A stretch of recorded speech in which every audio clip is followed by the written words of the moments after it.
Hello welcome to health Guru.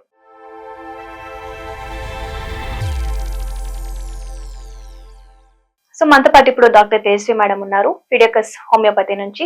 So మనకున్న doubts and concerns ఆవిడతో మాట్లాడి తెలుసుకుందాం. Hello ma'am. హలో అండి.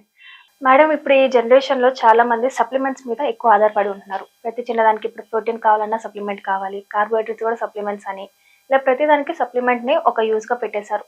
సో దీని వల్ల ముఖ్యంగా ఉమెన్స్ బాడీలో ఎలాంటి ఇంపాక్ట్ కనిపిస్తుంది అంటారు? నార్మల్గా సప్లిమెంట్స్ స్టోర్కి ఎందుకు వెళ్తారు చాలా మంది? ఏదైనా ప్రాబ్లమ్స్ ఉన్నప్పుడు, లేదంటే ఏదైనా డిస్కంఫర్ట్ కానీ, లేదంటే పెయిన్స్ ఏదైనా ఉన్నప్పుడు, ప్రాబ్లమ్స్ ఉన్నప్పుడే సప్లిమెంట్స్ వరకు వెళ్తూ ఉంటారు. బట్ ఫిమేల్స్లో ఎలాంటి ప్రాబ్లమ్స్ ఉంటాయంటే, కామన్గా హెయిర్ ఫాల్ అవుతున్నప్పుడు, అంటే ఫేషియల్ హెయిర్ ఏదైనా గ్రో అవుతున్నా కానీ, హెయిర్ థిన్నింగ్ అవుతున్నా, ఒబేసిటీ ఏదైనా అనిపిస్తున్న వాళ్ళకి, లేదంటే రిపీటెడ్గా ఏదైనా యూరినరీ ఇన్ఫెక్షన్స్ ఏదైనా వస్తున్నా, ఫ్రీక్వెంట్గా ఫీవర్ కానివ్వండి, లేదంటే బాడీ ఎక్స్ ఏదైనా వస్తున్నా కూడా వాళ్ళు ఏం చేస్తుంటారు, ఏదైనా విటమిన్ డెఫిషియన్సీ ఏమో అనుకోని, లేదంటే సప్లిమెంట్స్ అనేవి యూజ్ చేస్తూ ఉంటారు. ఇంకా కొన్ని కండిషన్స్లో చాలా మందికి రోజంతా వీక్నెస్గా అనిపిస్తుంది, ఏం చేసా కూడా అని చెప్పేసి ఐరన్ సప్లిమెంట్స్ యూజ్ చేస్తుంటారు. అంటే చాలా మంది డాక్టర్ అడ్వైస్ లేకుండా సప్లిమెంట్స్ యూజ్ చేస్తుంటారు, అంటే ఓన్ మెడికేషన్ లాగా. ఇది సప్లిమెంట్స్ ఏంటి, తక్కువ ఉన్న ప్రాబ్లమే, దట్టు సప్లిమెంట్స్ ఎక్కువైనా కూడా ప్రాబ్లమే బాడీ. ఓకే. మామూలుగా 2 టైప్స్గా ఉంటాయి, మైక్రో న్యూట్రియంట్స్, మైక్రో న్యూట్రియంట్స్ అనేలాగా. ఇది ఏదైనా కూడా ప్రాబ్లం కిందకే కన్సిడర్ చేస్తుంటాం, తక్కువ కూడా ఎక్కువ బ్యాలెన్స్ స్టేట్లో మెయింటైన్ చేస్తూ ఉండాలి. ఇన్కేస్ నార్మల్గా ఫిమేల్ బాడీస్లో అనుకోండి, చాలా మంది వీక్నెస్, ఇందాక చెప్పినప్పుడు వీక్నెస్గా అనిపిస్తుంది అనుకోండి, వెంటనే విటమిన్ టాబ్లెట్స్ వేసుకుంటారు, లేదంటే ఐరన్ సప్లిమెంట్స్, కాల్షియం టాబ్లెట్స్ అని చెప్పేసి, నాకు నీరసంగా అనిపిస్తుంది, బోన్ స్ట్రెంత్ తగ్గిపోయిందని చెప్పేసి కాల్షియం టాబ్లెట్స్ యూజ్ చేస్తుంటారు. ఇలా డాక్టర్ అడ్వైస్ లేకుండా యూజ్ చేయడం వల్ల వాళ్ళకి ఏమవుతుంది, హైపర్ విటమినోసిస్ రావడం, లేదంటే హైపర్ కాల్సియమియా రావడం, ఇవన్నీ కామన్ గా ఉంటాయి. దాంతో లేని ప్రాబ్లమ్స్ ఇంకా తెచ్చుకున్నట్టు అవుతూ ఉంటుంది ఈ సప్లిమెంట్స్ యూజ్ చేస్తున్న వాళ్ళు. మామూలుగా ఫిమేల్స్ లో అసలు ఎందుకు ప్రాబ్లమ్స్ ఏంటి, ఎలా స్టార్ట్ అవుతుంది, సిమ్టమ్స్ ఏ విధంగా ఉన్నాయి, ఎప్పుడు సప్లిమెంట్స్ అవసరం అవుతాయి, ఇవన్నీ తెలుసుకున్న తర్వాత యూజ్ చేస్తూ ఉండాలి. మామూలుగా చాలా మంది ఏంటంటే వాళ్ళకి బయటకు చెప్పుకోరు, వాళ్ళకి తెలియదు ప్రాబ్లం అనేది వాళ్ళకి తెలియకుండా ఉంటుంది. మామూలుగా వాళ్ళకి ఎలా ఉంటుంది అంటే, పీరియడ్స్ అయితే హెవీగా బ్లీడింగ్ అవుతూ ఉంటుంది.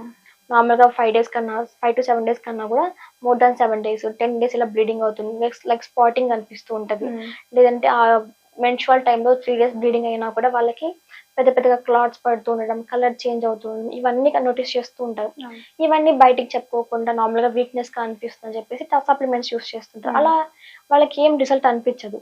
సపోజ్ ఎవరికైనా ఇర్రెగ్యులర్ పీరియడ్స్ ఉన్నా, హెవీగా బ్లీడింగ్ అవుతున్నా, క్లాట్స్ ఏదైనా పడుతున్నా కూడా బ్లడ్ టెస్ట్, డాక్టర్ని కన్సల్ట్ అయ్యి యూఎస్టీ స్కాన్, దాంతోపాటు బ్లడ్ టెస్ట్, ఇవన్నీ ఏవైతే టెస్ట్లన్నీ అవసరం ఉంటాయో ఆ టెస్ట్లన్నీ చేయించుకొని, ఇన్ కేస్ ఆ టెస్ట్ రిపోర్ట్స్లో ఏదైనా సప్లిమెంట్స్ నీడ్ ఉంది, లేదంటే డెఫిషియన్సీ ఏదైనా ఉంది అంటే అప్పుడు మాత్రం సప్లిమెంట్స్ యూజ్ చేయాలి. ఓకే. ఊరికే సప్లిమెంట్స్ ఏంటివి యూజ్ చేయకూడదండి.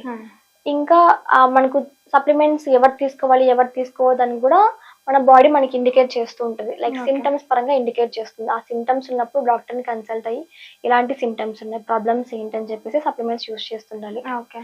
ఇంకా కొంతమందికి హెయిర్ ఫాల్ కానీ, లేదంటే మూడ్ స్వింగ్స్ ఏదైనా వచ్చా కూడా చాలా మంది ఏం చేస్తారంటే విటమిన్ డి సప్లిమెంట్స్ యూజ్ చేస్తూ ఉంటారు. నార్మల్గా మన హెయిర్ గ్రోత్ కానివ్వండి, లేదంటే మన మూడ్ స్వింగ్స్ కానీ విటమిన్ డి చాలా అవసరం ఉంటుంది. ఇది న్యాచురల్గా సన్లైట్లో కూడా విటమిన్ డి మనకి అవైలబుల్గా ఉంటుంది. ఇంకా వీళ్ళకి ఏముంటాయంటే దాంతోపాటు ఫేషియల్ హెయిర్ గ్రో అవుతూ ఉండడం, ఒబేసిటీ రావడం, పీరియడ్స్ ఇర్రెగ్యులర్ గా అనిపిస్తూ ఉంటాయి. ఇవన్నీ hormonal plus life style disorder లాగా ఉంటుంది. జస్ట్ సప్లిమెంట్స్ తీసుకోవడం వల్ల హెయిర్ గ్రోత్ పెరుగుతుంది, లేదంటే స్కిన్ గ్లో పెరుగుతుంది అని చెప్పి సప్లిమెంట్స్ తీసుకోవడం వల్ల ఈ ప్రాబ్లమ్స్ అన్ని ఏం తగ్గవు, జస్ట్ మాస్కింగ్ మాత్రమే జరుగుతుంది అక్కడ.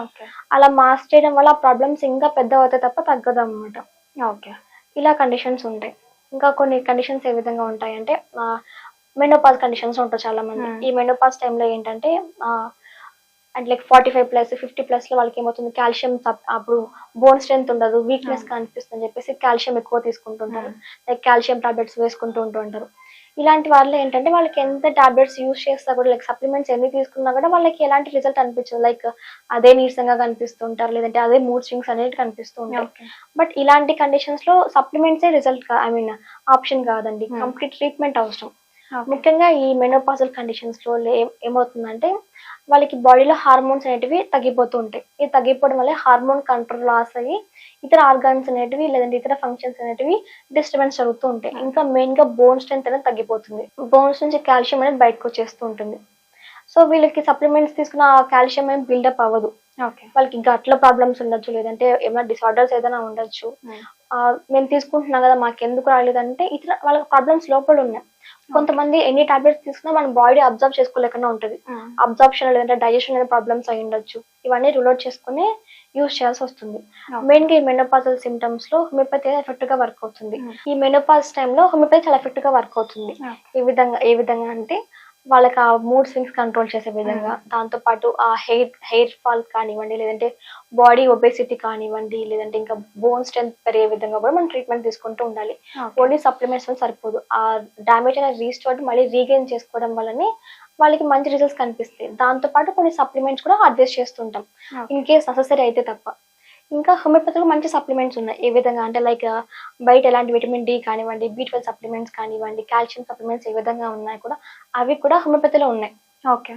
ఇవి యూజ్ చేయడం వల్ల వాళ్ళకి ఎలాంటి సైడ్ ఎఫెక్ట్స్ ఏమీ ఉండవు. బయట టాబ్లెట్స్ అనుకోని సైడ్ ఎఫెక్ట్స్ కామన్ గా కనిపిస్తుంటాయి. బట్ హోమియోపతిలో అడ్వాన్స్డ్ టెక్నాలజీ పరంగా విటమిన్ సప్లిమెంట్స్, మినరల్ సప్లిమెంట్స్ కానివ్వండి, లేదంటే కాల్షియం సప్లిమెంట్స్ ఇవన్నీ కూడా మెడిసిన్స్ ఉన్నాయి. సో ఇలా యూజ్ చేయడం వల్ల వాళ్ళకి ఎలాంటి సైడ్ ఎఫెక్ట్స్ ఉండవు. దాంతో పాటు డ్యామేజ్ ఏదైతే ఉంటుందో ఆ సిమ్టమ్ పరంగా కంప్లీట్ ట్రీట్మెంట్ అనేది జరుగుతుంది. ఓకే.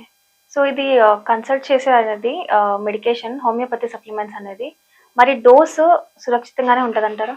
డోస్ అనేది ఆ కండిషన్ బేస్ చేసుకుని, ఆ బాడీ కండిషన్ బేస్ చేసుకుని ఇవ్వడం జరుగుతుందండి. సేమ్ గా ప్రతి ఒక్కరికి ఉండదు. చిన్నపిల్లలకి ఒక డోస్ ఉంటుంది, పెద్దవాళ్ళకి ఒక డోస్ అనేది కామన్ గా ఇస్తూ ఉంటాం. ఎప్పుడు వేసుకోవాలి, ఏ టైంలో వేసుకోవాలి, ఎన్ని టాబ్లెట్స్ వేసుకోవాలి, ఎంతవరకు సప్లిమెంట్స్ తీసుకోవాలి అని చెప్పేసి ఆ రిపోర్ట్స్ ని ఇంకా వాళ్ళకున్న సిమ్టమ్స్ ని బేస్ చేసుకుని చెప్తూ ఉంటాం ఇది. ఓకే. ఇప్పుడు మనం మోస్ట్లీ సప్లిమెంట్స్ తీసుకునేది మనకి కావాల్సిన న్యూట్రియంట్స్ ని బ్యాలెన్స్ చేసుకోవడానికి.